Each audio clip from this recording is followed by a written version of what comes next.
Death Note. Another note. The Los Angeles baby murder cases. Prologue.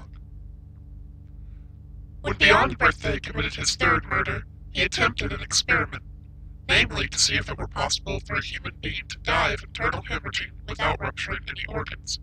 Specifically, he drugged his victims so they fell unconscious, tied them up, and proceeded to beat their left arm thoroughly, being careful not to break the skin.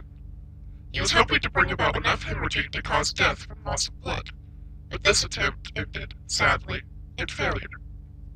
Blood congested in the arm, and it turned purplish-red beneath the skin, but the victim did not die. They simply shook, convulsed, and remained alive. He had been convinced the blood loss incurred by this would be enough to kill someone, but apparently he had underestimated the matter. As far as Beyond Birthday was concerned, the actual method of murder rated fairly low on the amusement scale, and it was never more than an interesting experiment. It did not particularly matter to him whether it succeeded or not. Beyond Birthday simply shrugged and took out a knife. No, not this style, not this narrative voice. I'll never manage to keep up this arch tone all the way through. The harder I try, the more bored I'll get and the lazier the writing will be. To put it in terms Holden Caulfier, one of the history's most famous literary bullshitters, might use, detailing what Beyond Birthday did and thought does not suit my purposes, even if, in my position, I have a great deal of sympathy for him. Explaining the entirety of his murders in careful phrased sentences does not in any way increase the value of these notes. This is not a report, nor is it a novel. Even if it happens to turn into one of those, I will not be happy. I hate to use such a hackneyed line, but I imagine that by the time anybody lays eyes on these words, I will no longer be alive. I hardly need to remind the reader about the epic battle between the century's greatest detective, L, and that grotesque murderer, Kira. The instrument of death was a little bit more fantastic than a guillotine, for example, but all Kira accomplished was another reign of terror and a pathetically infantile way of thinking. Looking back, I can only surmise that the gods of victory smiled on Kira for their own vain amusement. Perhaps these gods actually wanted a blood-soaked world of betrayal and false accusation. Perhaps the entire episode existed as a lesson to teach us the difference between the Almighty and the Shinigami. Who knows? I, for one, have no interest of wasting any more time thinking about the most negative series of events. To hell with Kira. What matters to me is L. L, the century's greatest detective. In light of his staggering mental abilities, L died an unjust and untimely death.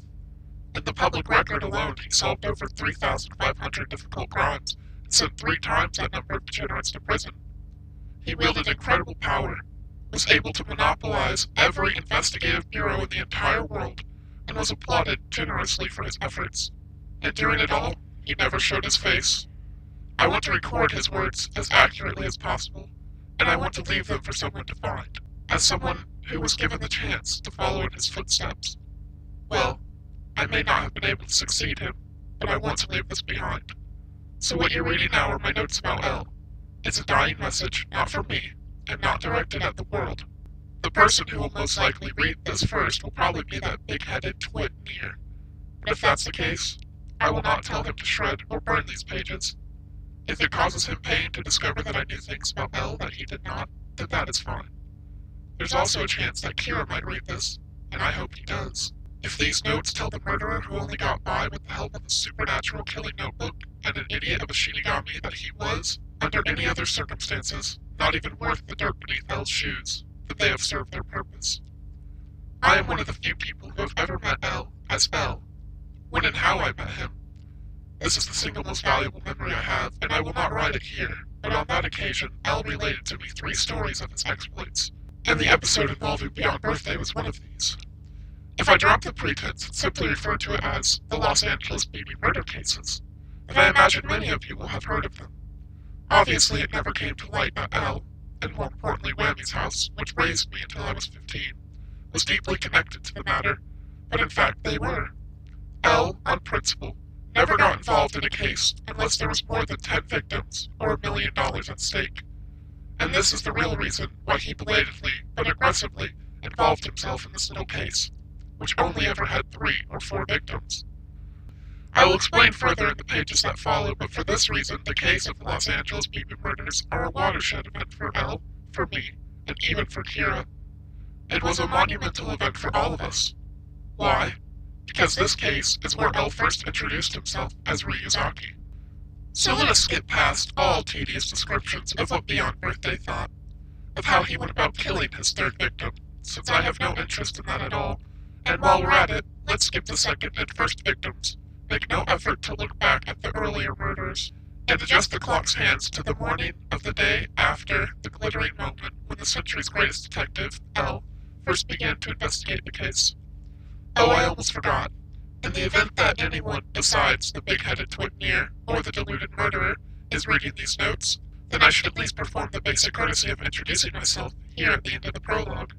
I am your narrator, your navigator, your storyteller.